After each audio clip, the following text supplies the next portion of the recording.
Today's video is about how to crack CSS smartly as compared to other people. आपने same mistakes नहीं करनी जो बाकी लोग करते हैं. सबसे पहले the key is time management. अब आपने ये आप कहेंगे कि टाइम मैनेजमेंट तो हर कोई हमें कहता है, अब हम कैसे इसको मैनेज कर सकते हैं. टाइम मैनेजमेंट ये है कि अगर आप चीज़ों को स्मार्टली लेके चलें, लाइक एक चीज़ ऐसी है कि आपको पता है उसमें आपने इन डेप्थ जाने की जरूरत नहीं है, उसकी बहुत कम प्रोबेबिलिटी है वो क्वेश्चन, वो पार्ट, वो सिलेबस कम आए.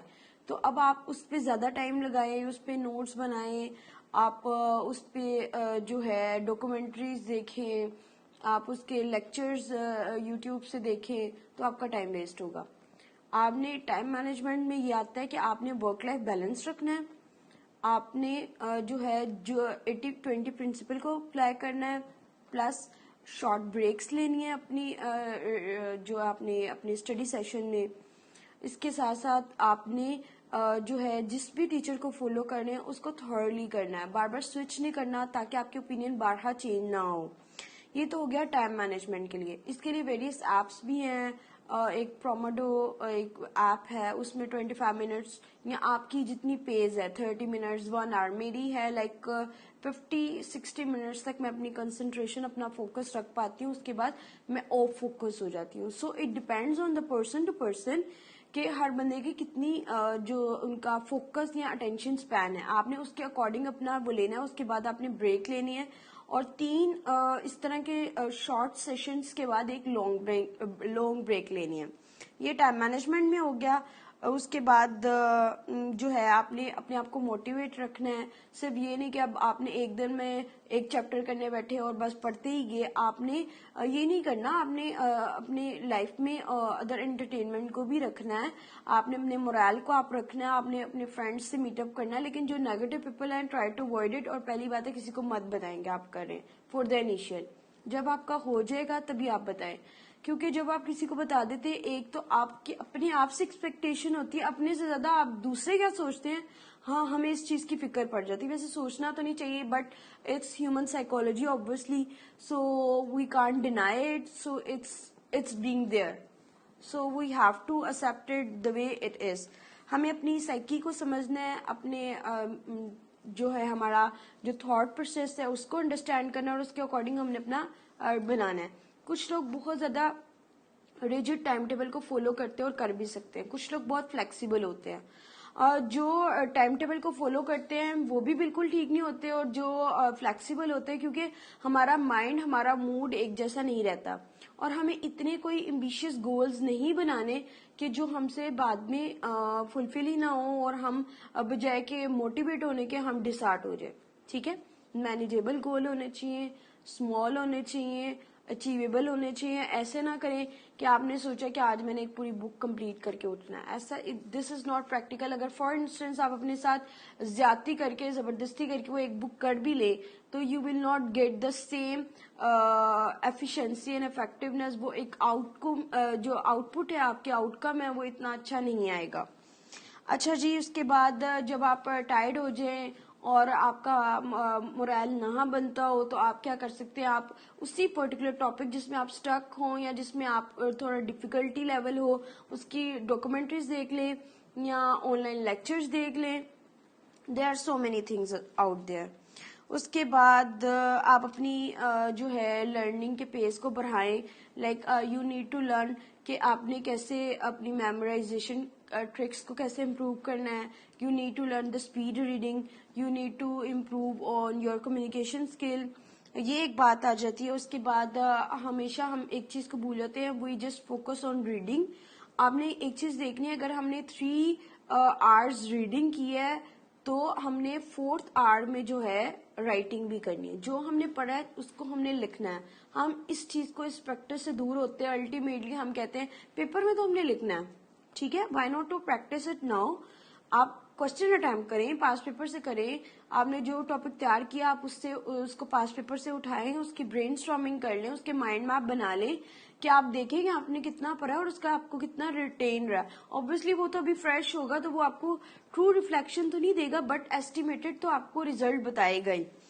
उसके बाद मैंने आपको दूसरी वीडियो में बता चुकी हूँ कि आपने नोट्स बनाने और कोशिश करें बेस्ड ऑन एक्टिव रीडिंग हो, शॉर्ट नोट्स हो, कॉपी पेस्ट वर्क ना हो और दूसरों के नोट्स पे कम ही रिलाय करें। आपको हमेशा वही चीज याद रहेगी जो कि आपने खुद बनाई होगी और आपने उससे अपना फायदा उठाया होगा।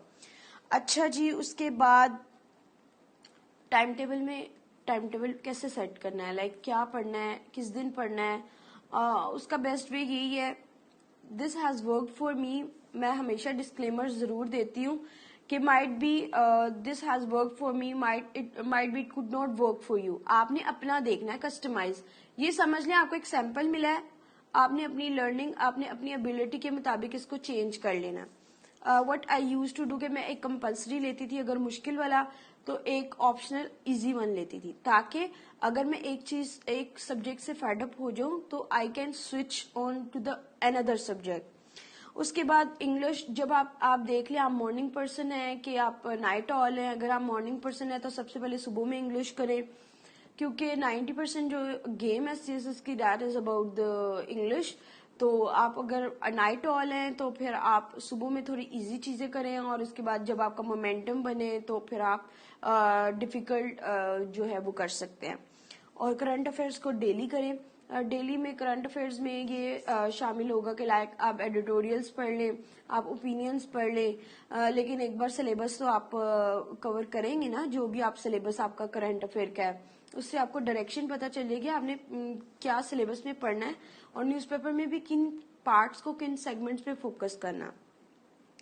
अच्छा जी, वीकली जो है आपके पास मैगजीन होगा कोई भी, आपने उसको कंसल्ट करना है। ये आपकी डेली प्रैक्टिस होनी चाहिए करंट अफेयर को और इंग्लिश को तैयार करने के लिए। इंग्लिश का भी आप मुझे कहेंगे तो उसका टाइम टेबल भी मैं आपके साथ शेयर कर दूंगी।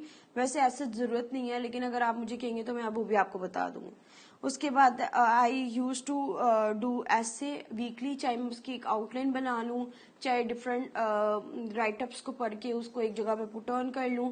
मतलब एक टॉपिक पास पेपर से पिक करती थी और उसको हर एंगल से, जितनी मेरी ऑब्वियसली तब हर बंदा ग्रो करता है, जितनी मेरी अंडरस्टैंडिंग होती थी उसको करके, जितनी एफर्ट मैं कर सकती थी करके उसको एक जगह पे कंपाइल कर लेती थी। उसके बाद आपका एक टारगेट होना चाहिए कि आपने 15 डेज में एक सब्जेक्ट करना है, दो के चाहे मुश्किल है चाहे इजी है, 100 मार्क्स आपने 15 डेज में कवर करने हैं। क्योंकि अगर आप टारगेट नहीं करेंगे आपको लगेगा बहुत टाइम है और ultimately you will be like behind the schedule. आपने एक प्रॉपर बेस से चलना है। फॉर इंस्टेंस इस्लामियत कम टाइम लेगी तो हो सकता है जीएस से ज्यादा टाइम ले, सो काउंटरएक्ट हो जाएगा, लेकिन ऑन एवरेज आपने एक सब्जेक्ट को 15 डेज देने हैं। So to me this is the way how to crack CSS। और CSS कोई एक बहुत बड़ी बला का नाम नहीं है, इट इज डूएबल। बहुत सारे लोगों ने किया है, मैंने किया है, बहुत सारे लोगों ने किया और हमने किया तो आप भी कर सकते हैं। It's not a big deal. पहले जब तक आपके माइंड इस चीज को एक्सेप्ट नहीं करेगा कि आप कर सकते हैं तो आप अपनी एफर्ट्स जो अपनी एनर्जीज 100% नहीं देंगे। इसलिए आपका सबसे पहला जो काम होना चाहिए, आपने अपने माइंड को ट्रेन करना है, इमेजिन करना है कि you are doing it and it is near to possibility. ये इम्पॉसिबल वाली चीज बिल्कुल भी नहीं है, प्रैक्टिकल है। थोड़ी सी डेडिकेशन चाहिए, कमिटमेंट चाहिए, स्मार्ट वर्क चाहिए। मैं हार्ड वर्क नहीं कहती, स्मार्ट वर्क चाहिए, तो इंशाल्लाह आप कर लेंगे। इसमें ऐसी कोई बात नहीं है, it's not a big deal. मैंने पीएमएस किया पहले, फिर मैंने सीएसएस 2015 किया, अभी मैंने 2017 किया। तो अगर मैं कर सकती हूँ तो भाई आप लोग भी कर सकते हैं। ये सिर्फ हमें हमारे जो सर्कल है वो हमें रिस्ट्रिक्ट करता है, हमें नेगेटिविटी की तरफ लेके जाता है और फिर हम अपनी एफर्ट्स पूरी तरह नहीं लगाते और अल्टीमेटली हम कहते हैं पता नहीं सीएसएस नहीं होता। सीएसएस होगा, जरूर होगा, बस सही गाइडेंस को फॉलो करें, किसी एक को फॉलो करें और अपनी डू और डाई वाली सिचुएशन को फॉलो करें, हाफ बेक्ड एफर्ट बिल्कुल भी ना करें।